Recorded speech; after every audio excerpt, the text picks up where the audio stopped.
जी अस्सलाम वालेकुम guys, my name is Mohammad Subhan and today our topic is organic chemistry and types of organic formulas. ठीक है, this topic is related to class 10th and chapter number 3.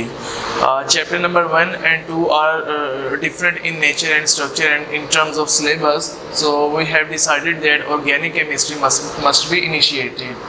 So guys, organic chemistry की अगर हम बात करें तो organic chemistry हम 9th में फर्स्ट चैप्टर में पढ़ के आए हैं ब्रांचेस ऑफ केमिस्ट्री के अंदर, जिसमें हमने ऑर्गेनिक केमिस्ट्री को कुछ इस तरीके से डिफाइन किया था कि ऑर्गेनिक केमिस्ट्री की एक ऐसी ब्रांच है जिसमें हम उन कंपाउंड्स की स्टडी करते हैं जो कार्बन, हाइड्रोजन और ऑक्सीजन से मिलकर बनते हैं।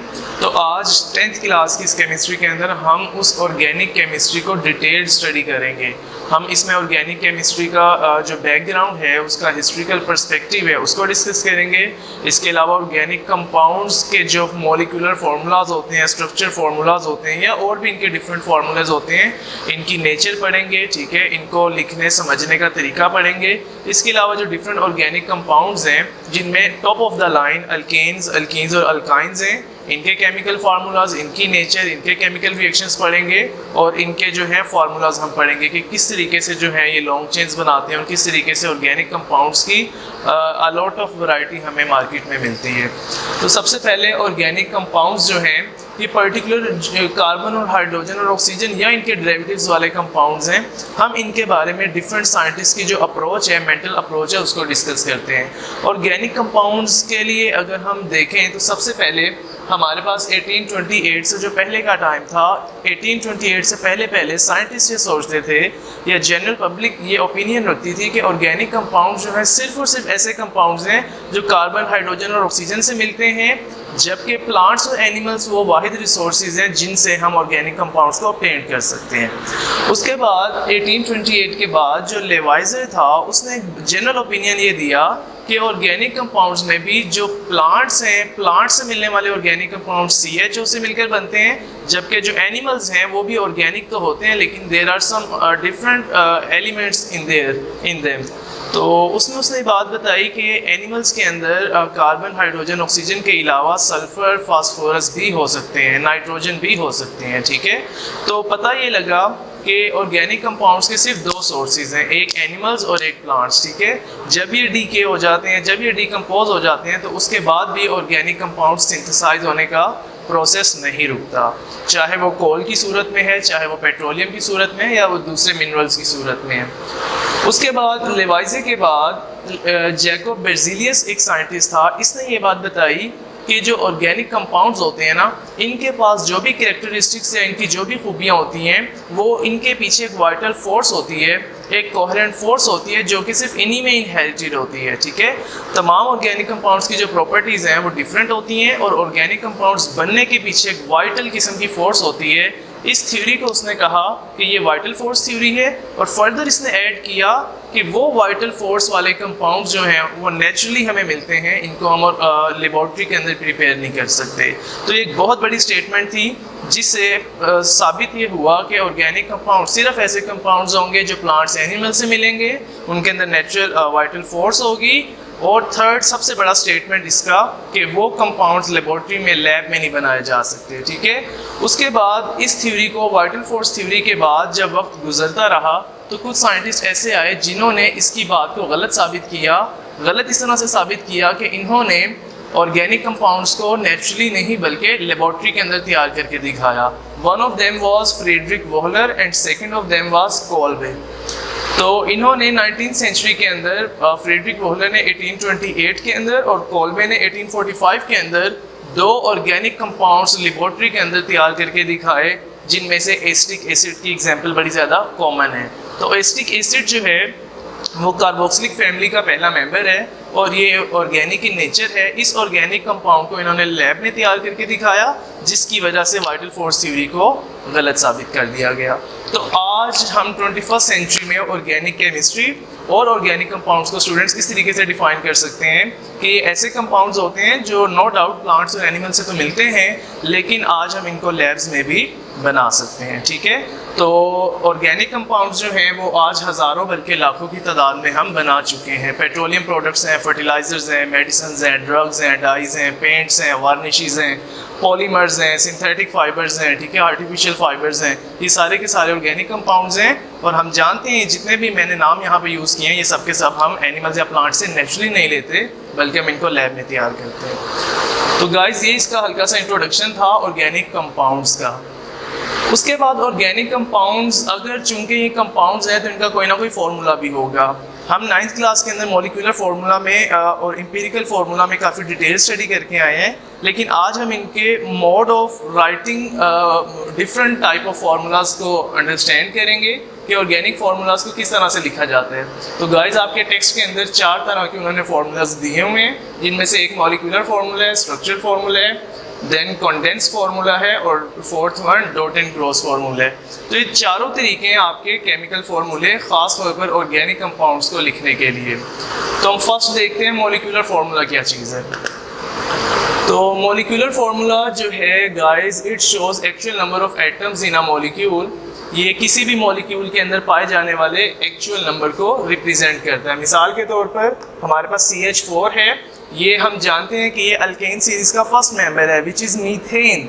तो मीथेन के अंदर अगर मॉलिक्यूलर फार्मूला इसका CH4 लिखा हुआ है तो इट विल टेल अस कि इसके अंदर एक कार्बन एटम है और 4 हाइड्रोजन एटम है। तो there are carbon and hydrogen atoms and further more there are 1 carbon and 4 hydrogen atoms. तो जब भी मॉलिक्यूलर फार्मूले की बात होगी ये ऑर्गेनिक कंपाउंड्स का, ये जनरल कंपाउंड्स का ऐसा फार्मूला होगा जो कि हमारे पास हमें एक्चुअल नंबर ऑफ एटम्स बताएगा। सेकेंड वन है हमारे पास स्ट्रक्चरल फार्मूला। ये नाम से ही जाहिर है, मतलब ये हमें बताएगा कि कोई भी हमारा जो ऑर्गेनिक कंपाउंड है उसका स्ट्रक्चर, इंटरनल स्ट्रक्चर कैसे है। अब इंटरनल स्ट्रक्चर से मुराद ये है, ये कोई बायोलॉजिकल फिनोमिना या कोई चीज़ तो है नहीं जो सेल्स से मिलकर बनेगा। चूंकि ये एक ऑर्गेनिक कंपाउंड है तो इनका बेसिक जो यूनिट है वो क्या है, एटम्स हैं। सेकेंड बात ये है कि जो एटम्स हैं वो किस तरीके से अरेंज हैं, उनकी अरेंजमेंट को रिप्रेजेंट करने वाला फार्मूला गाइस स्ट्रक्चरल फार्मूला है, ठीक है। तो स्ट्रक्चरल फार्मूला जो है वो हमें बताता है कि कोई भी कंपाउंड जो है वो किस तरह से एटम्स के साथ एक दूसरे के साथ अरेंज हुआ है। इनको रिप्रेजेंट करने के लिए हम बॉन्डिंग भी शो करते हैं जिसमें सिंगल, डबल और ट्रिपल बॉन्डिंग है। तो it shows the correct arrangement of different atoms in a molecule और ऑर्गेनिक कंपाउंड्स। ऑर्गेनिक कंपाउंड्स के अंदर जो करेक्ट अरेंजमेंट है एटम्स की उसको रिप्रेजेंट करता है। Let's see an example.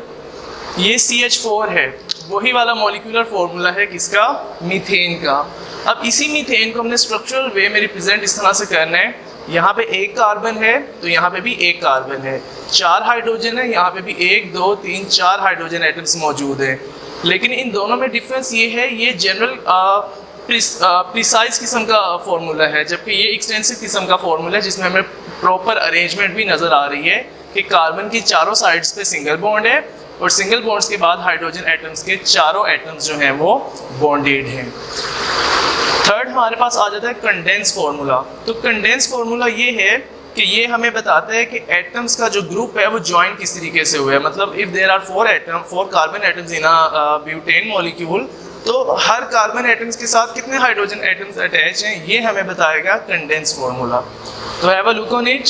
It shows group of atoms that join together with each carbon. Her carbon के साथ कितने दूसरे एटम्स अटैच हैं, ये फार्मूला या ये फिनोमिना हमें कंडेंस फार्मूला बताएगा। For example C4H10। अब C4H10 अगेन रिपीट कर रहा हूँ, ये ब्यूटेन है, अल्केन सीरीज का चौथा मेंबर है और एक ऑर्गेनिक कंपाउंड है। तो C4H10 जो कि एक ऑर्गेनिक कंपाउंड है, इसको कंडेंस फॉर्म में हम किस तरीके से लिखेंगे। If there are 4 carbon atoms, there are also 4 carbon atoms, 1 2 3 and 4. There are 10 hydrogen atoms. Similarly, there are 10 number of hydrogens. 3 hydrogens, 2 hydrogens, 2 hydrogens and 3 hydrogens. 3 plus 2 plus 2 plus 3 makes 10. तो clear हमें ये बात होती है कि number of atoms दोनों तरह के फार्मूलाज में सेम है, आइदर इन मॉलिक्यूलर फार्मूला और इन कंडेंस फार्मूला, लेकिन तरीक़ेकार लिखने का डिफरेंट है। तरीक़ेकार लिखने का इस वजह से डिफरेंट है क्योंकि कंडेंस फार्मूला हमें ग्रुपिंग दिखा रहा है। लेट्स सी कि इस कार्बन एटम के साथ 3 हाइड्रोजन अटैच हैं, इस वाले कार्बन सेकंड वाले कार्बन के साथ 2 हाइड्रोजन अटैच हैं, थर्ड वाले कार्बन के साथ फिर 2 हाइड्रोजन अटैच हैं और लास्ट वाले कार्बन के साथ 3 हाइड्रोजन अटैच हैं। तो नंबर ऑफ एटम सेम रहते हैं हर तरह के फॉर्मूलों में, लेकिन इनकी अरेंजमेंट जो है या ग्रुपिंग डिफरेंट होती है। तो फोर्थ वन है गाइस हमारे पास dot and cross formula. Very simple, very easy. It shows sharing of electrons among atoms to make a molecule और अ कंपाउंड। ये ज़रा गौर से सुनिएगा कि जो एटम्स होते हैं, सॉरी मॉलिक्यूल्स होते हैं, मॉलिक्यूल्स के अंदर जो हमारे पास एटम्स होते हैं उनकी वो इलेक्ट्रॉन्स को शेयर करके हमेशा कंपाउंड बनाते हैं। हम सब जानते हैं कि एक अकेला एटम जो है वो इंडिपेंडेंटली भी एग्जिस्ट कर भी सकता है और नहीं भी कर सकता, but when it is converted into a molecule और इन अ कंपाउंड, तो ये कंपाउंड बनने का जो तरीक़ेकार होता है ये just because of sharing of electrons हो सकता है। म्यूचुअल हो सकती है, कंप्लीट हो सकती है, इनकम्प्लीट हो सकती है।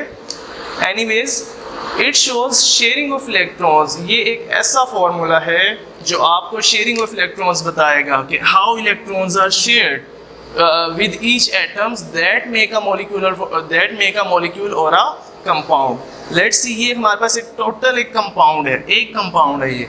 There are 4 carbon atoms and 10 number of hydrogen, it's mean it is also butane.